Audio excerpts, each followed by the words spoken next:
আসসালামু আলাইকুম।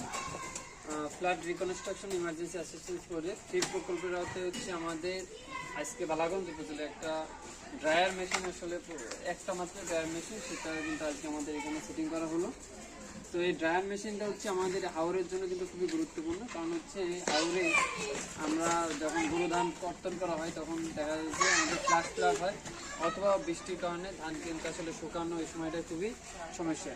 তো এই সমস্যা নিরসনের জন্য আমাদের কিন্তু flood reconstruction emergency assistance project feed, সেখান থেকে কিন্তু প্রত্যেক উপজেলা একটা করে ড্রায়ার মেশিন দেওয়া হয়েছে। এই ড্রায়ার মেশিনের মাধ্যমে আমাদের কৃষকরা 1 ঘন্টায় 7.5 মণ হচ্ছে ধান তারা 1 ঘন্টার ভিতরে শুকাতে পারবে। এবং হচ্ছে এইটার ইফিসিয়েন্সি খুবই ভালো, অর্থাৎ হচ্ছে এটা একটানা বোধহয় যতক্ষণ বিদ্যুৎ থাকে চালানো যাবে, তাই না? আর এটা চালাইতে হচ্ছে আমাদের সাথে একটা হচ্ছে সিলিন্ডার লাগবে। সিলিন্ডারটা হচ্ছে 50 মণ পর্যন্ত একটা সিলিন্ডার দিয়ে হচ্ছে আমরা ধান শুকাতে পারি। এখানে আসলে এটা খুবই অত্যাধুনিক একটা মেশিন। এর মাধ্যমে হচ্ছে এখানে ধান দেওয়ার পরে সরাসরি হচ্ছে কৃষকরা ধান শুকানোর পরে ওই পাশে হচ্ছে বস্তাবন্দি করতে পারবে।